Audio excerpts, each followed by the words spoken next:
Les pieds dans le plat. Cyril Hanouna. À Valérie Benaïm de démarrer. Et Dany, en janvier 2010, vous déclariez dans l'émission de France 2... Eh, Dany. Il était loin. Elle interpelle Danny Boone. Eh, Dany. Valérie, oui. Donc vous déclariez dans l'émission de France 2 Thé au Café que votre ami Michel Boujna n'avait vraiment pas le pied marin. Écoutez ça, rappelez-vous. C'est le marin le plus nul de l'histoire de la marine. Moi, la première fois, il achète un petit bateau, le truc est neuf, enfin voilà, et il le ramène au port. Enfin, c'était formidable. On fait une balade, je dis oh c'est formidable, il est très beau ton bateau tout neuf. Et il revient, il doit rentrer en marche arrière entre deux bateaux. Et je vous jure, ça a duré à peu près 1 heure. Ça a fait... Et il avance et reculé, puis à un moment, il a reculé. Et il a défoncé le ponton. Alors, il semble, Dany Boone, que vous ayez la mémoire courte. Parce que si je vous dis le port de Villefranche, vous avez, 15 ans. Vous savez de quoi je parle? Oui. Eh ben, Michel Boujna, lui aussi, s'en souvient et je l'ai appelé pour qu'il m'en parle. Écoutez. Bonjour Dany, c'est Michel. Alors je suis très embêté parce que je viens de recevoir une lettre d'un homme qui t'a connu à Villefranche-sur-Mer. Tu avais 15 ans et tu as bousillé à peu près une 30aine de bateaux dans le port de Villefranche. J'aimerais bien que tu t'expliques là-dessus devant le public, de manière à ce que la légende comme quoi je suis le plus mauvais marin du monde s'arrête et qu'enfin le public découvre que c'est toi le plus catastrophique marin du monde. En dehors de ça, je t'embrasse très fort et tu me manques beaucoup. Merci. Alors, Michel Boujna. Oui, c'est vrai. C'est le moment d'avouer. Oui, j'étais avec une copine et nous avions emprunté le bateau de son papa, qui était un petit voilier, et j'ai mis le moteur. Je dis, on va faire un tour en bateau, en voilier, c'est génial, un tout petit voilier. Puis j'ai mis le moteur et je suis parti, ça fait... Et j'ai tapé tous les bateaux, bam, bam, bam, bam. Et il y a un moment, il y a un mec de Villefranche-sur-Mer qui m'a dit, enclenche l'hélice. Et j'avais pas mis l'hélice, je sais pas quoi, donc c'était horrible. C'était Donc terrible. vous reconnaissez Mais aujourd'hui officiellement que vous êtes... Non, parce que une autre fois, j'étais avec Michel Boujna et il venait d'acheter une encre toute neuve. Ok, vraiment une magnifique encre magnifique, qui plombait un peu le bateau fait couler un petit peu, et on va à la pêche, je pars à la pêche avec lui, ok, avec son encre toute neuve. Et qui est très belle, hein, c'est magnifique, une encre toute neuve. Il la jette à l'eau, ça fait... Et il n'avait pas attaché l'autre bout. Je vous jure que c'est vrai. Ah, ça c'est fort.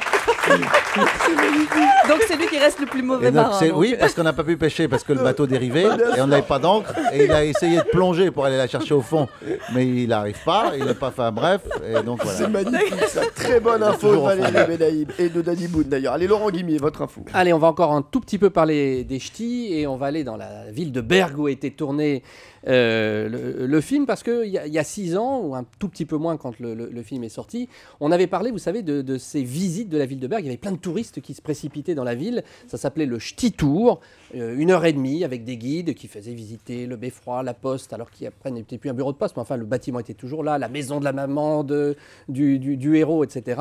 Et bien figurez-vous que 6 ans après, ça existe toujours. On visite toujours. Le Ch'ti Tour existe toujours.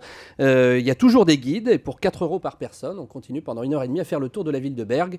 Et je voulais le dire parce que souvent on se dit, tiens, c'est un peu des anecdotes de tournage, c'est de la promo, c'est du marketing. Non, ça a réellement, et ça continue de réellement imprimer la vie quotidienne des habitants de Bergue. Bon, on sait que c'est une très belle info, mais on sait que Laurent Guimier ne gagnera pas aujourd'hui la bataille des scoops. Mais c'était une information, Cyril. Oui, mais là, on a eu du lourd avec Valérie Benaïm. Ah bah oui, non, mais évidemment. Comment voulez-vous rivaliser avec Valérie Benaïm? Michel Boujna au téléphone, on peut pas lutter.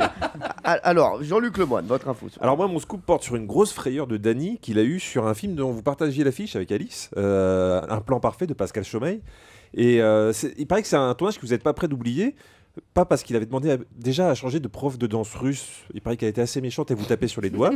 Et vous aviez demandé à changer. Ouais, mais non, il paraît que pour les besoins du film, l'équipe passe 10 jours dans le parc naturel d'Amboseli au Kenya. Et dans le parc, il y avait des girafes, des éléphants, des lions.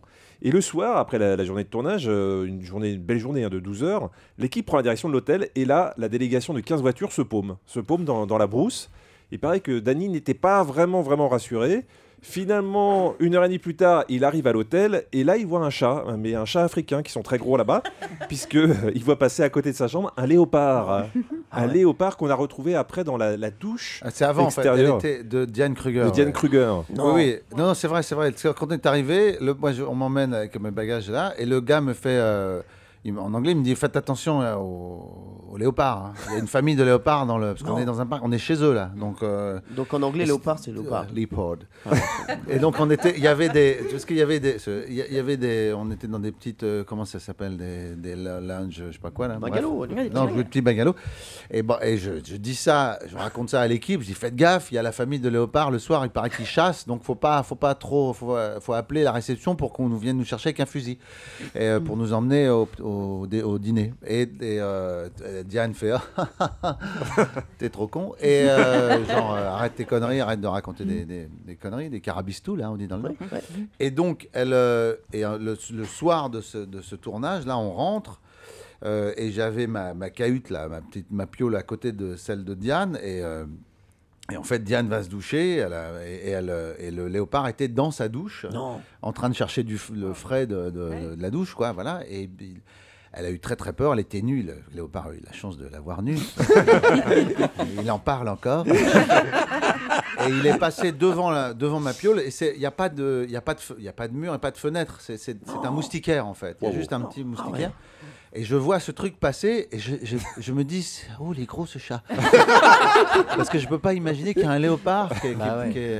Ah oui, c'est... Mais très... Diane Kruger a dû avoir la peur de sa vie. Terrible. Après, j'ai dit, tu veux pas que Nu je devant un vienne léopard, des fois qu'ils reviennent, je te protège. Tu sais que je suis Elle m'a dit spécialiste en léopard. Ouais, je peux le chasser avec un cri strident de peur. Non, et d'ailleurs, elle n'a pas crié, parce qu'on avait passé la journée à tourner avec un lion. Et je lui disais, ne crie pas, sinon il croit que tu l'agresses et du coup il va t'attaquer. C'est ce qui aurait été le cas avec le léopard. Donc elle n'a pas crié, elle a reculé doucement. Donc vous lui avez évité des soucis. Oui, et moi j'étais moi-même caché dans un buisson en train de la regarder aller prendre sa douche, tel le chacal que je suis. On peut le dire maintenant, Diane Kruger, si elle nous écoute sur Europe 1, en fait c'était Dany dans un costume de léopard. Voilà. Il était dans la douche, tout simplement. Pierre Bellemare qui avait la meilleure info. Ah, écoutez, elles sont toutes très bonnes. Merci. Mais enfin, malgré tout, c'est vrai que ma voisine, c'était Valérie Benaïm. Valérie Benaïm qui gagne la bataille des scoops. Europe 1, les pieds dans le plat. Tous les jours, 10h30, 12h30. Cyril Hanouna.